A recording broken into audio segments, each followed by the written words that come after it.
মিষ্টি তো অনেক খেয়েছেন, এভাবে একবার ছোলার ছাতু দিয়ে মিল্ক বরফি বানিয়ে দেখুন বাড়িতে। এত অপূর্ব হয় খেতে, আপনারা একবার বাড়িতে বানালেই বুঝতে পারবেন। কি করে বানালাম চলুন তাহলে দেখে নিন।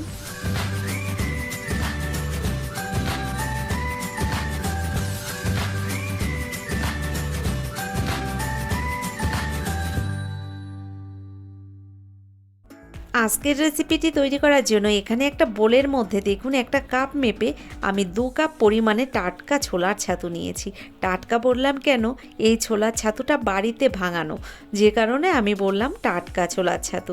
তো এখানে আমি 2 কাপ মেপে নিয়েছি আর 2 কাপ ছোলার ছাতু নিয়েছি। এবার দেখুন একটা কড়াই গরম বসিয়ে দিয়েছি গ্যাসের ওপরে। ওই কড়াইয়ের মধ্যে দিয়ে দিলাম 1 চামচ পরিমাণে ঘি। তো দেখুন ঘিটা দিয়ে দিলাম, ঘিটা একটু জমে রয়েছে। এভাবে ঘিটাকে একটু গালিয়ে নিয়ে এর মধ্যে আমি দিয়ে দেব এই ছাতু। নমস্কার বন্ধুরা, আশা করছি হয়তো সকলেই ভালো আছেন। টিয়ার রান্নাঘর থেকে আমি তন্দ্রা। আজ নিয়ে এলাম ছোলার ছাতুর মিল্ক বরফি রেসিপি নিয়ে। সম্পূর্ণ ভিডিওটি দেখার অনুরোধ রইল। আর ভিডিওটি দেখতে দেখতে যদি আপনাদের কোনো অংশ ভালো লেগে যায়, অবশ্যই একটা লাইক দিয়ে, যারা এখনও আমার চ্যানেলটিকে সাবস্ক্রাইব করেননি অবশ্যই আমার চ্যানেলটিকে সাবস্ক্রাইব করে আমার পাশে থেকে যাবেন। দেখুন এখানে আমি ঘিটাকে মেল্ট করে তার মধ্যেই কিন্তু ছোলার ছাতুটাকে দিয়ে দিলাম। এবার এভাবে কিছুক্ষণ নেড়ে চেড়ে ছোলার ছাতুটাকে লো টু মিডিয়াম ফ্লেমে রেখে আমি ভেজে নিচ্ছি। তো এখানে মাথায় রাখতে হবে, হাই ফ্লেমে কখনো এই ছোলার ছাতুটা ভাজা যাবে না, তাহলে কিন্তু নিচেতে পুড়ে যেতে পারে। তো দেখুন গ্যাসের ফ্লেমটাকে আমি লো টু মিডিয়াম ফ্লেমে রেখে এভাবে আস্তে আস্তে ছোলার ছাতুটাকে ভেজে নিচ্ছি। ছোলার ছাতুটা কিন্তু ভাজাই রয়েছে, তাও আমি আরও একবার ঘি দিয়ে ভেজে নিলাম। তো এভাবে বেশ কিছুক্ষণ টাইম ধরে আমি ভেজে নেওয়ার পরে আপনারা নিশ্চয়ই দেখে বুঝতে পারছেন কালারটাও একটু চেঞ্জ হয়ে গেছে, ছোলার ছাতুটা ভাজা হয়ে গেছে। এবার আমি এই ছাতুটাকে নামিয়ে নেব। তো দেখুন এখানে ছাতুটাকে ভেজে নেওয়ার পরে আমি একটা পাত্রে নামিয়ে নিচ্ছি।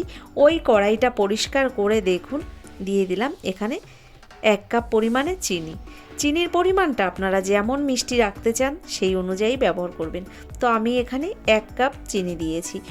ওই কাপ মেপেই এখানে দিয়ে দিলাম আমি 2 কাপ পরিমাণে জল।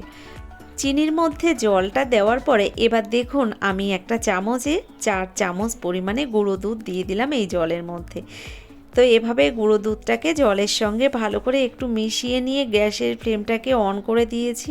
আর এভাবে নেড়ে চেড়ে এই গুঁড়ো দুধটাকে চিনির সঙ্গে মিশিয়ে নিচ্ছি। তো দেখুন এভাবে নেড়ে চেড়ে আমি এই জলের মধ্যে দুধটাকে বেশ ভালো করে মিশিয়ে নিলাম। তো এভাবে বেশ কিছুক্ষণ টাইম ধরে এই চিনির শিরাটাকে কিন্তু ফুটিয়ে নিতে হবে। তো আমি এখানে মিষ্টির পরিমাণটা একটু কম রেখেছিলাম। আপনারা যদি মিষ্টি বেশি খেতে পছন্দ করেন তাহলে চিনির পরিমাণটা আর একটু বাড়িয়ে দিতে পারেন। দেখুন দিয়ে দিলাম এখানে 2টো এলাচ ফাটিয়ে। তো দুধ আর চিনির শিরার মধ্যে আমি এলাচটা দেওয়ার পরে এভাবে কিন্তু ভালো করে ফুটিয়ে নেব। বেশ কিছুক্ষণ টাইম ধরেই কিন্তু ফুটিয়ে নিতে হবে। তো দেখুন আস্তে আস্তে কি দুধটা ফুটতে শুরু করেছে, আর এভাবে টাইম ধরেই আমি দুধটাকে হাই ফ্লেমে ফুটিয়ে নিচ্ছি। বন্ধুরা আপনারা তো বিভিন্নভাবে ছোলার ছাতু খেয়ে থাকেন, সামনেই শিবরাত্রি রয়েছে, আপনারা এভাবে কিন্তু ছোলার ছাতু দিয়ে বরফি বানিয়ে খেতে পারেন। বন্ধুরা এই বরফিটাই এত অপূর্ব হয় খেতে, আপনি যদি কাউকে না বলেন সে কিন্তু বুঝতেই পারবে না যে আপনি এই মিষ্টিটা ঘরে বানিয়েছেন, এত সুস্বাদু হয়। তো দেখুন এখানে দুধটাকে জাল করতে বসিয়ে দিয়ে আমি একটা থালার মধ্যে অল্প পরিমাণে একটু ঘি মাখিয়ে নিলাম। তো হাত দিয়ে এভাবে থালার চারিপাশ দিয়ে আমি ঘিটাকে ভালো করে মাখিয়ে নিলাম। তো দেখুন ঘিটা সুন্দর মাখানো হয়ে গেছে। আর এদিকে আপনাদের দেখাচ্ছি, দেখুন কিছুটা আলমন্ড বাদাম আমি এখানে গ্রেট করে নিয়েছি। আর এদিকে দেখুন দুধটা সুন্দর ফুটে উঠেছে, আর অনেকক্ষণ ধরেই কিন্তু আমি দুধটাকে এভাবে ফুটিয়ে নিচ্ছি। তো আস্তে আস্তে দেখুন অনেকটা ঘন হয়ে গেছে, আর আস্তে আস্তে একটা চিটচিটে শিরা তৈরি হয়ে গেছে। এবার এর মধ্যে আমি দিয়ে দিচ্ছি ভেজে রাখা ছোলার ছাতু। ছোলার ছাতুটা দেওয়ার পরে ভালো করে এভাবে মিশিয়ে নিচ্ছি। দেখুন তো ভালো করে মিশিয়ে নিতে হবে, কোনো রকম দলা পাকিয়ে না থাকে সেটা খেয়াল রাখতে হবে। দেখুন এভাবে ভালো করে মিশিয়ে নেওয়ার পরে আমি একটা চামচ দিয়ে এখানে ভালো করে এভাবে চেপে চেপে কোনো রকম দলা পাকিয়ে আছে কিনা সেগুলো ভালো করে মিশিয়ে দিচ্ছি। তো কিছুক্ষণ টাইম ধরে এভাবে কিন্তু আমি মিশিয়ে নিচ্ছি। দেখুন এখানে সুন্দর মেশানো হয়ে গেছে, আর এখানে কিন্তু বরফি তৈরি করার জন্য ছাতুটা পুরোপুরি রেডি হয়ে গেছে। এবার আমি নামিয়ে থালার মধ্যে সুন্দর করে বরফিটা বানিয়ে নেব। তো দেখুন এখান থেকে এবার আমি এই ছাতুটাকে নামিয়ে নেব। একদম অল্প সময়ে ঝটাফট কিন্তু আপনারা এই মিষ্টিটা বাড়িতে বানিয়ে নিতে পারেন, আর যে খাবে সেই কিন্তু ভীষণ পছন্দ করবে। বারবার বলছি, একবার বাড়িতে আপনারা এভাবে বানিয়ে দেখুন। দেখুন যে থালার মধ্যে আমি ঘি মাখিয়ে রেখেছিলাম ওই থালার মধ্যেই আমি এই ছোলার ছাতুর বরফিটাকে তৈরি করে নিচ্ছি। তো এখানে জাল করে নেওয়া ছোলার ছাতুটা দিয়ে দিলাম থালার মধ্যে, এভাবে আস্তে আস্তে একটু ছড়িয়ে দেব। তো এখন খুব গরম রয়েছে, একটু ঠান্ডা করে নিয়ে আমি হাত দিয়ে আস্তে আস্তে কিন্তু ছড়িয়ে দেব থালার মধ্যে।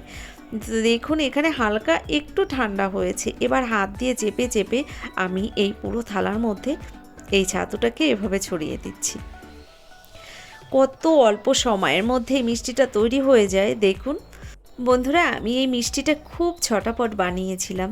তো একটু গরম অবস্থাতেই আমি এভাবে কিন্তু কেটে আপনাদের দেখাবো, কারণ আমার হাতে সময় খুব কম ছিল, যে কারণে ঝটাপট আমি তৈরি করে দেখাচ্ছি। আপনাদের হাতে টাইম থাকলে কিছুক্ষণ টাইমের জন্য এভাবে থালার মধ্যে ছড়িয়ে দরকার হলে আপনারা একটু ফ্রিজের মধ্যে রেখে দেবেন, তাহলে কিন্তু এই বরফিটা সুন্দর জমে যাবে আর থালার মধ্যে সেট হয়ে যাবে। আমি সঙ্গে সঙ্গেই কেটে দেখিয়েছিলাম, যে কারণে কিন্তু একটু নরম রয়ে গেছিলো।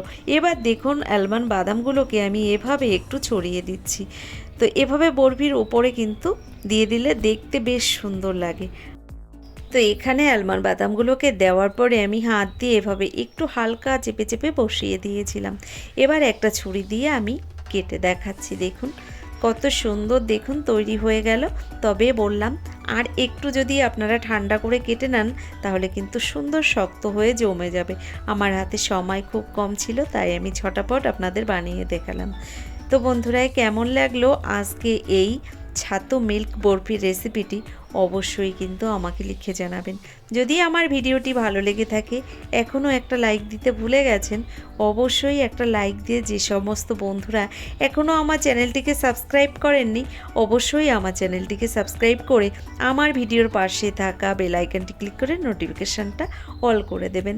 তাহলে কি হবে, আমার ভিডিও আপলোড করার সঙ্গে সঙ্গে তার নোটিফিকেশানটা আপনার কাছে পৌঁছে যাবে, আর আপনি টাইম মতো ভিডিওটি দেখে নিতে পারবেন। তো বন্ধুরা দেখুন, একটা একটা করে বরফি আমি এভাবে একটা প্লেটের মধ্যে তুলে নিচ্ছি, আর কত সুন্দর তৈরি হয়ে গেছে দেখুন, দেখতেও কিন্তু বেশ সুন্দর হয়েছে।